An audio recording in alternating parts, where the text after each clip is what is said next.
Kick or bounce, just gone, like the earth swallowed it before it hit the bottom. Near the lip of the shaft, embedded in the ground, was a slab of metal, iron gone orange with age, bolted down with thick rivets, names etched across the surface in uneven hand-carved rows. Dozens of them. I ran my fingers across the grooves, reading aloud. Many I didn't recognize. Then near the bottom, one I did.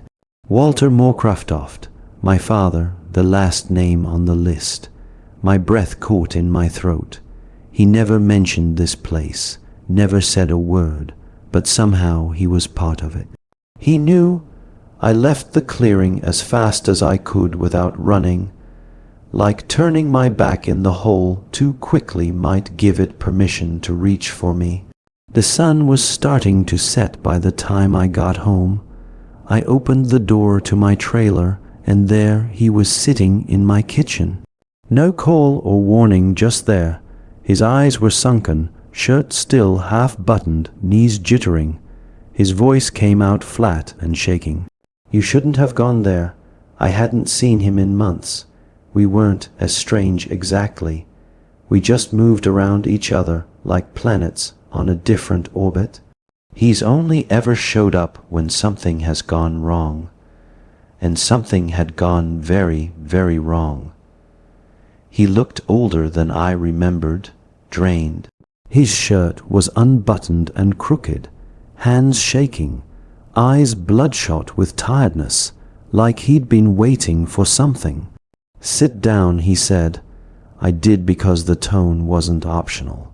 He lowered himself into the chair across from me, elbows on his knees, breathing slow and heavy like he had to convince his lungs to keep working.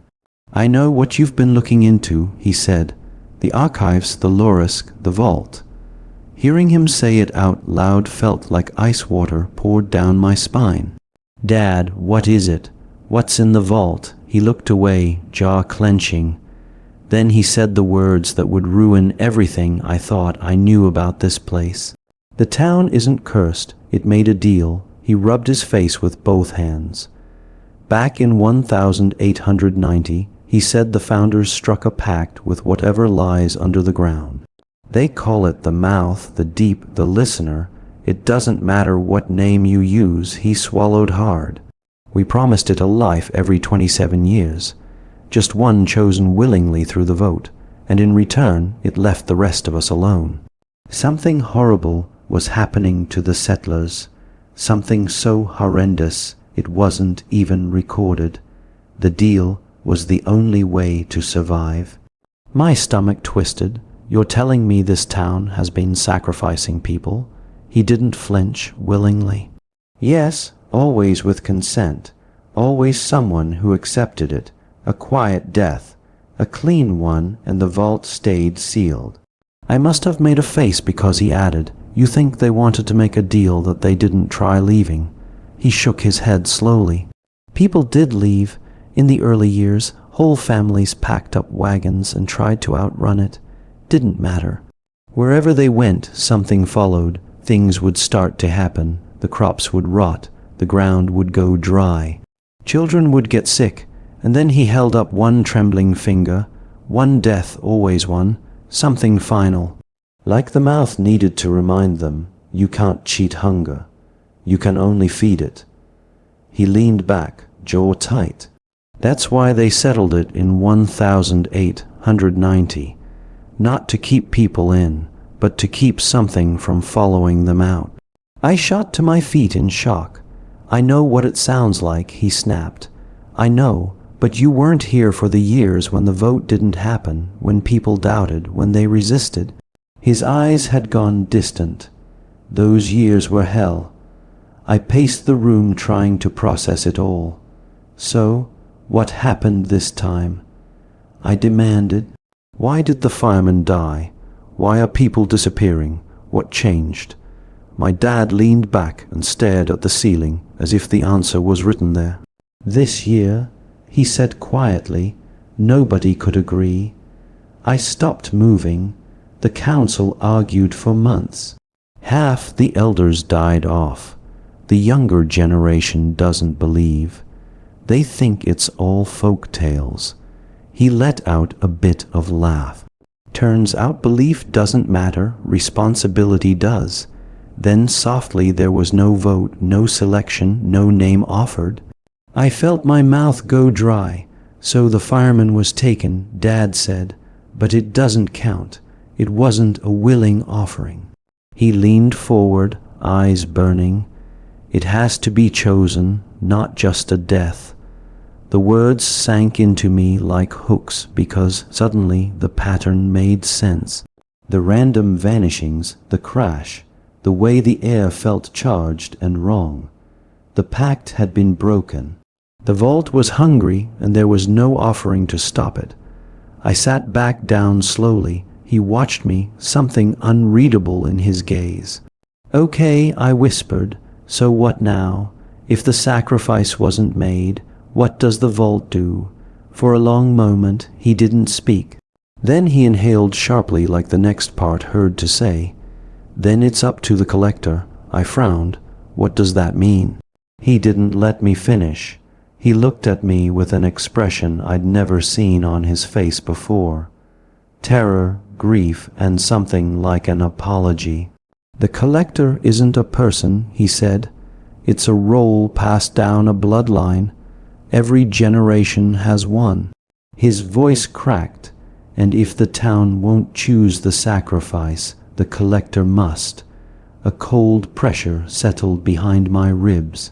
"No," I said. "Dad, no, you're not saying."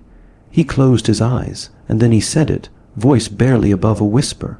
The words I didn't want to hear, "It's you." After my father left, I didn't sleep. I sat at the kitchen table thinking about the name etched into that rusted iron plate. Walter Moorcroftoft, my father. The previous collector now passed on to me. And I couldn't stop thinking about the way he'd looked at me. Like I was something he was sorry for, not something he loved. I knew he hadn't told me everything, not even close. So I broke into the locked foot locker he kept under the guest bed. He always kept it bolted shut, like he thought someone would try to steal his old hunting gear. But I knew the combination. Same one he used for everything, inside. Not weapons or tools, just journals. Stacks of them, weatherwaying, page after page in my father's tight, careful handwriting. Most of it was nonsense at first. Weather reports, council meeting notes, obituaries with names underlined and circled. He'd been tracking every cycle since I was born. But then the language changed. He stopped writing like a man and started writing like a witness. One page read. It speaks in symbols now. Dreams. The hum in the trees isn't the wind. It's waiting for its name to be spoken. Another, when the collector is called, the chosen cannot offer themselves. The collector must choose. This is the pact, the old way, not by death, by right. The words collector and vaultmoth appeared again and again, sometimes capitalized, sometimes underlined in red, and next to them, crude diagrams of the vault.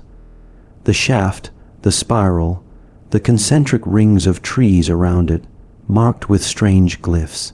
Some looked like runes, others like teeth.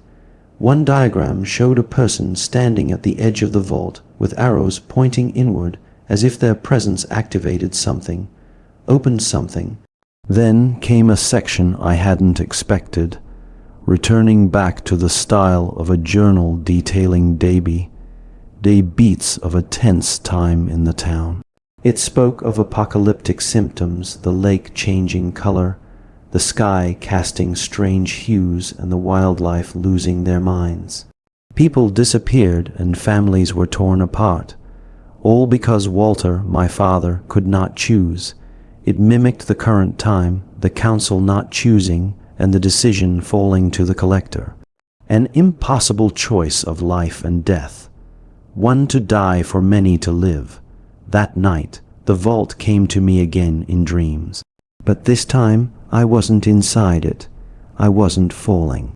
I was standing above it at the edge, looking out at a crowd of people, kneeling, hands clasped, heads bowed, whispering something I couldn't hear. And I was speaking, my mouth moved, my voice was not my own, and the vault opened. It started with the birds. Every morning my poor trailing used to be dotted with crows, the smart, spiteful rascals that lined every wire in the town like little black judges. Then one morning they were all just gone. That same day, a field of cows in the west end of town was found standing in perfect formation, heads lowered toward the ground, unmoving. Every single one of them dead, bloodless, organs folded inside out like paper crafts. 2 nights later, I heard something boil, but not from the kitchen, from outside. I looked out and saw it was the lake, an entire body of water rowing like a pot left on too long. Wake's Pond, the old reservoir where we used to swim when we were kids, steamed for 10 hours straight. The water turned thick and red. Fish floated to the surface, split open. The air changed after that. Smelled wrong, sweet but spoiled like rotted peaches or burnt teeth. Something was opening, and I wasn't the only one who noticed. The few remaining town elders, the one who still remembered how this thing worked, called a secret vote. They held it in the old stone house outside Mill Creek, the kind of place built with no insulation and too many locks. Only 6 of them showed up. They tried to vote. They tried to choose a name, but the vault didn't care anymore. It had waited, being ignored, denied its due. Now he wanted me, not as a meal, as a mouthpiece. I didn't hear this second-hand. One of the elders, a retired judge named Hulvessa, came to my door at dawn. His eyes were bloodshot, his knuckles scraped like he'd punched something harder than he expected. He sat on my porch swing, hands trembling as he lit a cigarette. We failed it. He said. I didn't speak. "You're the last stop, you understand." I just stared. He flicked ash onto the ground. The collector exists for a reason. In case of breakdown when the people can't choose, the blood must. You're not a sacrifice, you're the priest. Just speak a name with intent, that's all you have to do.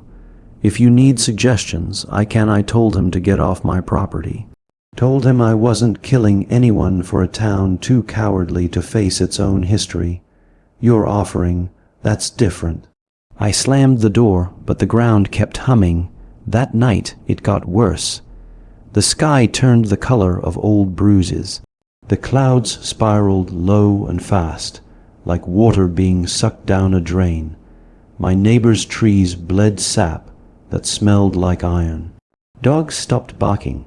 In fact, dogs stopped moving. A low bell began to ring from nowhere. No visible source, just there, vibrating through the soles of your feet. Something was uncoiling. The vault wasn't sealed anymore, not fully at 3:21 a.m. My phone lit up with a message from an unknown number. Just one line, choose. By morning, Dolores Kint was dead.